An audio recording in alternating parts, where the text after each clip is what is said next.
අද මධ්‍යම රාත්‍රියේ සිට ක්‍රියාත්මක වන පරිදි ලිට්‍රෝ ගෘහස්ත ගෑස් මිල ඉහළ දැමීමට එම සමාගම තීරණය කර තිබෙනවා.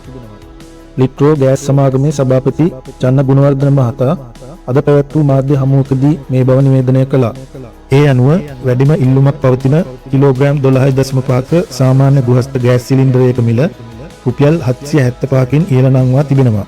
මීට අමතරව කිලෝග්‍රෑම් 5 සහ කිලෝග්‍රෑම් 2.3 යන සිලින්ඩරවල මිල ගණන්ද ඉහළ දමා ඇති බවයි සභාපතිවරයා සඳහන් කළේ.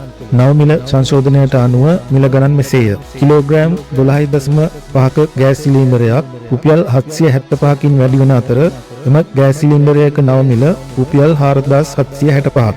කිලෝග්‍රෑම් 5ක ගෑස් සිලින්ඩරයක් රුපියල් 308කින් වැඩි වන අතර එහි නව මිල රුපියල් 1910ක්. කිලෝග්‍රෑම් 2.3ක ගෑස් සිලින්ඩරයක් රුපියල් 140කින් වැඩි වන අතර එහි නව මිල රුපියල් 890ක්.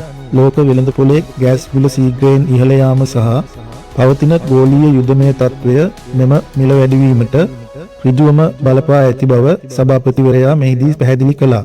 එළඹෙන උත්සව සමය සැලකිල්ලටගෙන පිරිවැයට සාපේක්ෂව අවම මට්ටමකින් මිල සංශෝධනය කළ බවත් ඔහු වැඩිදුරටත් කියා සිටියා. කෙසේ වෙතත් ගෑස් සැපයීම සම්බන්ධයෙන් ජනතාව බිය විය යුතු නැති බවත් මේ වන විටත් මෙට්‍රික් ටොන් 38000ක ගෑස් තුගයක් මාලදිවෙන ආසන්නයේ රඳවා ඇති බැවින් අඛණ්ඩ සැපයීමක් සහතික කරන බවත් ලිට්‍රෝ සමාගම පවසනවා. ඊට අමතරව මෙට්‍රික් ටොන් 20000ක් රැගත් නෞකාවක් දකුණු අප්‍රිකාව හරහා මාලදිවයින වෙත ළඟා වෙමින් පවතින බවත් තවත් මෙට්‍රික් ටොන් 20000ක නෞකාවක් දකුණු ඇමරිකාවේ සිට පිටත්ව ඇති බවත් එහෙයින් මැයි මාසයේදීද අඛණ්ඩ ගෑස් සැපයීමක් පවත්වාගෙන යාමට අවශ්‍ය තොග පවතින බවත් සමාගම වැඩිදුරටත් සඳහන් කළා. යාවත්කාලීන වන නවතම තොරතුරු දැනගන්න ලස්සන.com නිවුස් ඇලර්ට් සමග රැඳී සිටින්න.